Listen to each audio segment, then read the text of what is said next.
مجموع البحار میں اس کا صفحہ 677 جلد 5 پر ہے، اما صحابہ کرام انہیں مجاہدات کی، ریاضات کی، خلوت گزینی کی، چلوں کی ضرورت نہیں۔ جو لوگ دوسروں کو چلوں سے، وظائف سے، اوراد سے، مجاہدات سے ملتا، اس سے بہت بڑھ کر نبی پاک صلی اللہ علیہ وسلم کی مجلس میں ایک حاضری سے صحابہ کو مل جاتا۔ فرماتے ہیں قال ابو طالب مکی نے کہا اما صحابہ رضی اللہ تعالیٰ عنہم فکانت فتوحاتہم، ان کی فتوحات تھیں باطنی فتوحات، من غیر سون خلوتن، انہیں خلوت گزینی کی ضرورت نہیں، بل من حضور مجالست النبی، نبی پاک کی مجلس میں حاضری سے، کانا یحصل لهم من المعارف، انہیں معارف، باطنی علوم، غرائب العلوم بہت کچھ حاصل بصحبت واحدہ، ایک مجلس میں، ایک صحبت میں کتنا ہوتا؟ ما لم یحصل لغیری بالخلوات الکثیرہ، دوسروں کو بڑی خلوتوں کے بعد وہ چیز نہیں ملتی جو ان کو ایک صحبت نصیب ہو جاتی۔ اہل سنت کا اتفاق ہے صحابہ میں سب سے افضل ابو بکر اور عمر ہے۔ حضرت عثمان اور حضرت علی میں کچھ اختلاف پہلے تھا، بعد میں ان میں بھی عثمان تیسرے نمبر پر اور علی چوتھے نمبر پر مانے گئے، لیکن ابو بکر اور عمر کی افضلیت کے بارے تو اہل سنت میں کوئی دوسری رائے نہیں۔ جو ان کو افضل کہنے میں تذبذب کرتا ہے، شک کرتا ہے، وہ پھر اپنے سنی ہونے میں تفتیش کرے۔ ہمارے دور میں نا ایک فتنہ یہ ہے، ہر دور کے فتنے ہوتے ہیں نا، ہمارے دور کا ایک فتنہ یہ ہے کہ بہت سے لوگ وہ سنیت کے ٹھیکیدار بھی ہوتے ہیں اور ساتھ وہ ابو بکر کو افضل بھی نہیں مانتے۔ اصل روڑا ایک اور ہے۔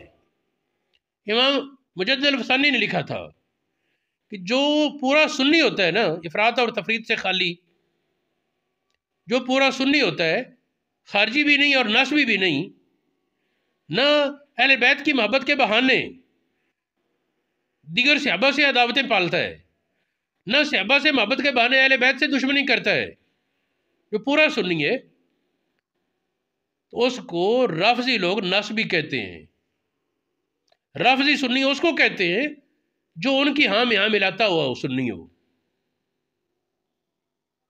اور جو ان کی ہاں میں ہاں نہ ملائے، محبت میں بھی معیار کا قائل ہو، افراط اور تفرید دونوں کی نفی کا قائل ہو، صرف تفرید نہیں افراد کی بھی نفی کرے، تفرید کی بھی نفی کرے، حد سے بڑھائے بھی نہ، حد سے گھٹائے بھی نہ، تو پھر وہ برا سنی ہے۔ اور جو سنی ہوتا ہے اس کو شیعہ لوگ نسبی کہتے ہیں۔ نسبی کے معنی اہل بیت کا دشمن، حالانکہ اہل بیت کا وہ دشمنوں نے الزام ہے جتنا مرضی لگا لے، یا یہ فتویٰ دے دیں کہ احمد بن حنبل فلاں فلاں فلاں فلاں سارے سنی نہیں تھے، میں سنی ہوں، ہمیں بھی پتہ چل جائے یہ کوئی اور جانور ہے۔ بھئی جو فتویٰ لگائے گا کہ ابن حجر عسقلانی، امام سیوطی، عبدالحق محدث دہلوی، مجدد الفسانی، احمد رضا یہ سنی نہیں، میں سنی، پتہ چل جائے کہ یہ کچھ اور سن ہونے سے شاید سنی ہے یا کسی اور معنی میں سنی ہے، وہ سنی نہیں جو فضیلت والا ہے، یہ نام کا سنی ہے، سنیت کو بدنام کرنے والا سنی ہے۔ یا جس طرح شاہ عبدالعزیز محدث دہلوی نے لکھا، بہت سارے شیعہ نے اپنے آپ کو سنی ظاہر کر کے عقیدہ اہل سنت پر یلغار کی اور سنیوں کو گمراہ کرنے کا بہانہ بنے، ادھر سے رشوت لی یا ادھر سے معاملات طے کیے، بہکے خود تھے شیعہ، لیبل لگایا سنیت کا، یہ فلانا جی سنی عالم ہو کر یہ کہہ رہا ہے، اور یہ حق نکال کر پہ سنی ہے تھے، ہوتے ان کے ہی ہیں، کالی بھیڑوں کو شامل کر دیا جاتا ہے۔ تو اس بات پر اہل سنت کا اتفاق ہونا کس کس نے بیان کیا؟ میں کچھ حوالہ جات بیان کرنا۔ علامہ ابن رشد کی کتاب المقدمات، البیان والتحصیل، ابن عساکر کی کتاب التبیین و کذب المفتری، انصاب الاشراف، اس کا ایک حوالہ دے کر پھر میں بات پر آتا ہوں۔ حضرت بلال کہیں پہنچے تو وہاں دیکھا تو کچھ لوگ آپس میں بحث کر رہے تھے، بلال افضل ہے یا ابو بکر، بلال افضل ہے یا ابو بکر۔ بلال پہنچے تو آپ نے کہا انما انا حسنۃ من حسنات ابی بکر، میں تو ابو بکر کی نیکیوں میں سے ایک نیکی ہوں، میں سارے کا سارا ابو بکر کے کھاتے میں، مقابلہ کہاں رہا؟ بھی حضرت عمر کہیں کہ میری عمر بھر کی نیکیاں ابو بکر لے لے اور مجھے ہجرت والی رات کی نیکی دے دے، یا نبی پاک کے وصال کے بعد والے دن کی نیکی دے دے جب وہ اسلام کی ثبات کے لیے حق پر ڈٹ گئے تھے، تو عمر بھر کی باتیں لے لے، وہ ایک دن یا وہ ایک رات دے دیں، پھر یہ کہنا کہ برابر ہے فلانا یا ڈمکانا، وہ دور کی باتیں ہیں۔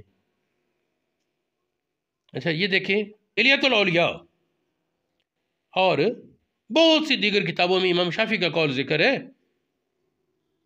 فرماتے ہیں افضل الناس بعد رسول اللہ صلی اللہ علیہ وسلم ابو بکر ثم عمر ثم عثمان ثم علی۔ عبداللہ ابن مبارک فضیل بن ایاز اور ابو بکر بن عیاش کی بڑی تعظیم کرتے، تاریخ بغداد میں لکھا ہے وَلَوْ كَانَا، اگر یہ دونوں فضیل اور ابو بکر بن عیاش علی غیر تفضیل ابی بکر و عمر، ابو بکر اور عمر کو افضل نہ مانتے، لم یعظمہما، ان کی تعظیم نہ کرتے۔ یعنی یہ عقیدے کی ایک بنیادی چیز ہے بھی، جس طرح امام ابو حنیفہ نے 4 نشانیاں کہی نا، 2 جملے ان میں سے جو ابو بکر اور عمر کو افضل مانے وہ سنی، اور جو علی اور عثمان سے محبت کرے وہ سنی۔ اب کوئی کہے میں سنی ہوں اور علی سے محبت نہیں کرتا، تو اس کو کوئی بھی سنی نہیں مانے گا کہ شرط کے خلاف ہے۔ اسی طرح جو کہے میں سنی ہوں اور ابو بکر کو افضل نہیں مانتا، وہ بھی سنی نہیں، کچھ اور ہوگا۔ احیاء العلوم میں امام غزالی کہتے ہیں یہاں تک عقیدہ رکھے کہ صحابہ کی فضیلت اور ترتیب خلافت کے مطابق، فرماتے افضل الناس بعد النبی، نبی پاک کے بعد سب سے افضل ابو بکر، پھر عمر، پھر عثمان، پھر علی۔ امام غزالی نے یہ لکھ دیا۔ اسی طرح سیر کبیر میں امام محمد علیہ الرحمہ نے بیان کیا کہ امام ابو حنیفہ سے آپ کے ایک شاگرد نے سوال کیا سنی کون ہوتا ہے؟ فرمایا ان تفضل ابا بکر و عمر، ابو بکر اور عمر کو افضل جان، وتحب علی و عثمان، علی اور عثمان سے محبت کر۔ اس روایت کے میں نے کچھ اور حوالہ جات پہلے بیان کیے ہیں امام ابو حنیفہ کے قول کے، لیکن یہ سیر کبیر کا حوالہ پہلے نہیں دیا میں نے۔ امام مالک سے سوال کیا گیا نبی پاک کے بعد سب سے افضل کون؟ انہوں نے فرمایا ابو بکر۔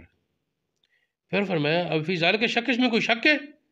میں نے کہ اہل علم میں سے کسی کو نہیں پایا جو اس کے خلاف عقیدے پر ہو، تو اس پر اجماع ہو گیا نا۔ امام مالک کے اساتذہ تابعین ہیں۔ یہ مدونۃ الکبریٰ امام فقہ مالکی کی معتبر کتاب ہے، اس کا صفحہ 670 چوتھا جلد ہے۔ مجموع البحار میں بھی افضلیت کی اسی طرح وضاحت ہے، قسطلانی نے اسی کو بیان کیا۔ لوائح الانوار میں یہ ہے، سوائق المورکہ میں، سوائق المورکہ میں ہے ان الذی اتبعک علیہ علماء الملت و علماء الامہ، ملت کے عظیم لوگ، امت کے علماء اس بات پر متفق ہیں افضل حاضر الامت ابو بکر ثم عمر، سب سے پہلے ابو بکر پھر عمر۔ اہل سنت کا اجماع ہے یہ۔ مناقب الشافعی امام بہقی کی کتاب ہے، اس میں ہے، اور بہقی کتاب کتاب الاعتقاد، اس میں ہے امام شافعی سے وہی بات، مختلف احد من الصحابہ والتابعین، صحابہ اور تابعین میں سے کسی ایک کا بھی اختلاف نہیں کہ ابو بکر سب سے افضل ہے اور عمر، اور ان کو باقی سارے صحابہ سے تقدم دیا جائے، آگے مانا جائے۔ امام ابو الحسن اشعری تو کہتے ہیں ابو بکر کی دوسروں پر فضیلت قطعی ہے۔ بہت سے علماء کہتے ہیں کہ اگر قطعی نہ بھی کہا جائے تو بھی اکثریت کا موقف جو اجماع ہے وہی ہے۔ امام تفسیر مظہری میں امام قاضی ثناء اللہ پانی پتی کہتے ہیں اجماع علیہ السلف، اس پر سلف کا اجماع ہو چکا، تو جو اس کے خلاف ہے وہ قابل اعتماد نہیں۔ تفسیر قرطبی میں بھی یہ بات ہے، اور بھی فتح المغیث میں علامہ عراقی نے یہ بات کہی۔